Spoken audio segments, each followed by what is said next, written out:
I keep coming upon this article whenever I Google Clarke's third law. Technology isn't magic, why Clarke's third law always bugged me. By Esther Inglis Arkell. Clarke is saying that technology has, and will continue to have, the capability to do things we can't currently imagine.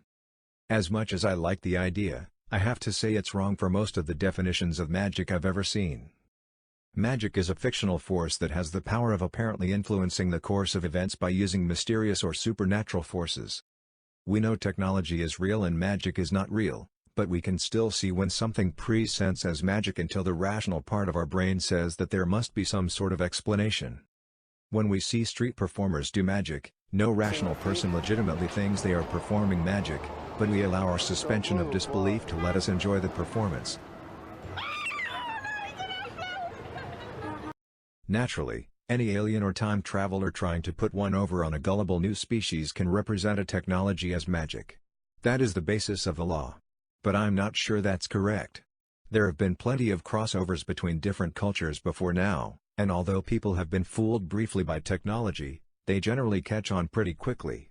And yet even inside a technologically cutting-edge culture, simple psychic tricks and pretend levitation are still, occasionally, considered magic.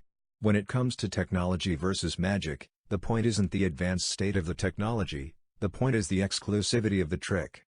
Once again, magic is a fictional force that has the power of apparently influencing the course of events by using mysterious or supernatural forces. While exclusivity plays a role in the mystery that makes magic, that isn't to say that magic is based on exclusivity. Even so, when presented with an advanced technology, it is indistinguishable from magic because it is unlike anything we have ever seen. In that moment, we aren't thinking okay cool we'll all have that technology soon so it isn't magic. When we see a magic trick we are amazed and left to wonder how it was done. We accept that we will never know and that is part of the fun of it. Magicians are very tight-lipped about their tricks and fellow magicians are generally respectful of not spoiling their colleagues' tricks as well. Technology is, however, meant to be spread and make the world a better place. When an inventor comes up with something revolutionary, they don't perform shows with that invention to make it clear. I have this cool thing and you don't. They tout it as check out this revolutionary new thing, it will change the world. This isn't to say that it doesn't present as magical.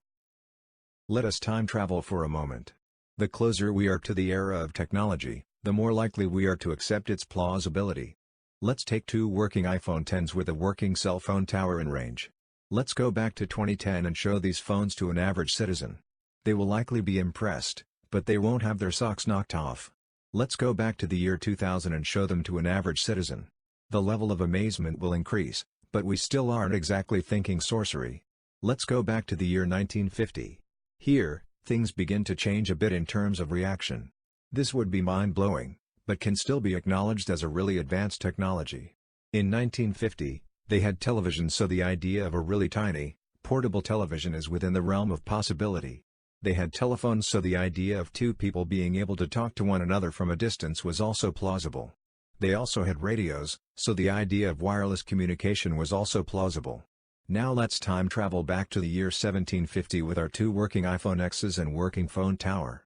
Let's show the masses the functionality of our iPhone X. Let's FaceTime, stream video and music, and see the reaction of the citizens. It will likely be disbelief as they had never seen anything like this. I imagine stunned silence, but who knows?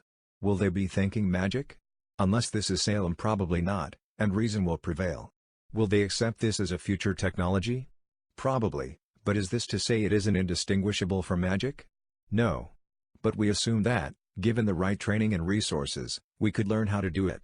This is why, no matter what wonders scientists produce in a lab, from an electronic limb that amputees move using their thoughts to animal-less meat, we don't point at them and shout, sorcerers. We have no idea how it's done but we sense that, given time and teaching, we could do it, too. Even the most extraordinary feats, which we are entirely ignorant about, we write off as science and technology. When Clarke says any sufficiently advanced technology is indistinguishable from magic, he doesn't mean that we will abandon all reason at the sight of futuristic technology and swear our loyalty to the witchcraft that is responsible. When we see David Blaine perform his magic we don't join the Church of Blaintology like they did in South Park. We just appreciate that we are seeing something we can't explain and that there must be a logical reason. What Clarke is really saying is that there is so much wonder in the world of science and technology. We will continue to do things with technology that we can't even imagine. Most things, like artificial intelligence and self-driving cars, we can see coming. But it would be daft and closed-minded to say there aren't technologies that we haven't even imagined yet. Or technologies we thought would stay in the realm of science fiction and not make it to the world of science. Think of Coachella 2012, there you were seeing your average concert, probably under the influence, and then Tupac comes back to life. We knew what holograms were, we had seen them in movies, but this was unexpected. On this case, we still weren't seeing an actual hologram per se, but an updated stage trick from the 1800s. Still mind-boggling nonetheless, and probably had some concertgoers wondering what their weed had been laced with.